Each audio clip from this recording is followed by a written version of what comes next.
guys, Nicole here, your go-to Bulacan Realtor, and welcome to my channel.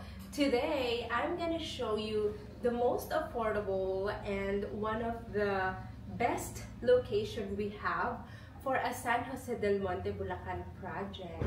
Did you know that this is called Regent Heights by Pinnacle Homes Developer and located in Barangay Poblacion, San Ignacio Street, San Jose del Monte, Bulacan. Magkakaroon tayo ng quick house tour, updated sample computation and inventory at the end of this video. Kasi meron tayong inner unit, may corner, at meron po tayong commercial unit. Okay? So, join me today. Alright guys, so ito yung location natin. Townhouse lang po dito ha. Ganyan po yung itsura ng ating mga bahay dito. Tapos may mga nakatira na dito guys. And at the same time, ang maganda sa location niya, along the road siya. One ride to Quezon City and Metro Manila kasi entrance gate na yan. Kalsada na po yan. And also, sa harap na to, ayan, magkakaroon tayo ng commercial unit. Nabenta na po namin yung iba. Actually, ano na lang siya, dalawa na lang po yung natitira. So, magbibigay na ako ng sample ng details ng commercial unit. May kita nyo na rin dyan sa screen yung kanyang sample computation. Pag sinabing commercial, yung baba is pwede kang mag-business. Yung taas, pwede mong tirhan. May dalawang kwarto at dalawang CR. So, yun yung maganda siya dun guys. It's 2 and 1. 2 in 1 pala. 2 in 1. So, meron ka ng bahay, meron ka pang negosyo. Yun po yung commercial unit. Nakita nyo naman kung pasok ka dyan sa sample computation, since in-house financing po yan, kontakin mo lang ako kaagad, okay? At syempre, kung bahay at lupa naman ang kailangan mo, ito yung si Alexa Townhouse. Yan. Napaka-elegant niya guys. At ang kanyang floor and lot area showing on the screen. Ito na kasi yung harap na to. Ito yung magiging carport provision mo. So, dito may papark yung sasakyan mo sa harap. Okay? Small carport lang ang pwede. Kung malaki yung sasakyan mo, lalagpas lang ng konti, which is okay lang naman, di ba? Di mo na siya ipapagate and fence. So, pagpasok natin, complete finish turnover po siya. 60 by 60 yung tiles, naka-paint na. Alright? So, gamit na lang ang kulang dito, guys. Pwede kang maglagay ng 6-seater dining table kasi nga 65 square meter floor area. Malaki talaga yun, di ba?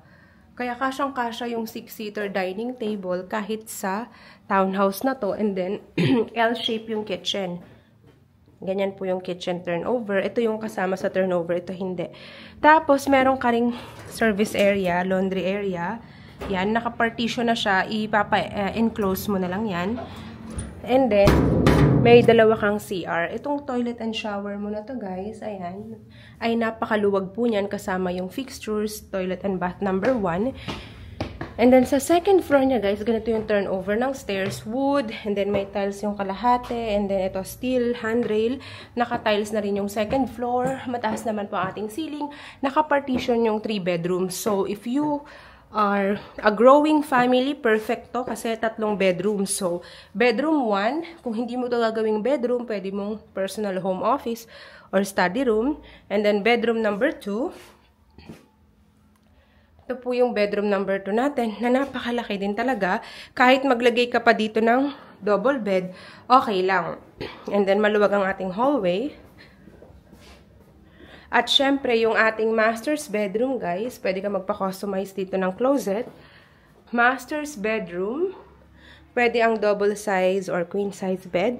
And syempre, your own toilet and shower sa second floor. Ang maganda dito, guys, yung second floor mo, may shower ka na, may toilet ka pa, hindi mo na kailangang bumaba. So, kahit may elderly kayo, walang problema kahit ang kwarto niya ay nasa second floor kasi may CR naman. Hindi niya na kailangan mag-akyat panaog, diba? So, ito yung view niya, guys, from the second floor. Ayan, pwede kang malagay dito ng drop lights or chandelier na design. Ayan. Depende na lang kung paano mas pagagandahin yung interior ng iyong bahay. O, diba, guys? So, this is our quick house tour for Alexa model, Regent Heights. Let's talk about our sample computation, guys, and inventory. There you have it, guys, our quick house tour and update for Regent Heights. What you need to know, guys, is our sample computation updated, okay? Mas pinababa na po ang ating down payment, kaya showing on the screen ang ating minimum Total contract price, ang inner unit, ayan siya guys. Available through bank financing. Kapag po nag-request po kayo ng special for Pag-ibig, pwede naman, pero tandaan po natin, sobrang laki at taas po talaga ng down payment ng Pag-ibig. Meaning to say, times 3 or times 5 nang nakikita mo ngayon yung presyo. Kaya karamihan dito nagbabank financing kasi RCBC tayo at up to 30 years din naman. At hindi ikaw ang magpaprocess ng bank, si developer ang bahala sa lahat. Okay? So kung okay ka dyan sa inner unit natin, just let me know. At kung halimbawa gusto mo naman ng corner, ayan, syempre pag corner, ang pwesto niya sa mapa, premium siya, at mas malaki rin ang kaunti ang kanyang lote. So syempre, mas mataas din po yung price niya.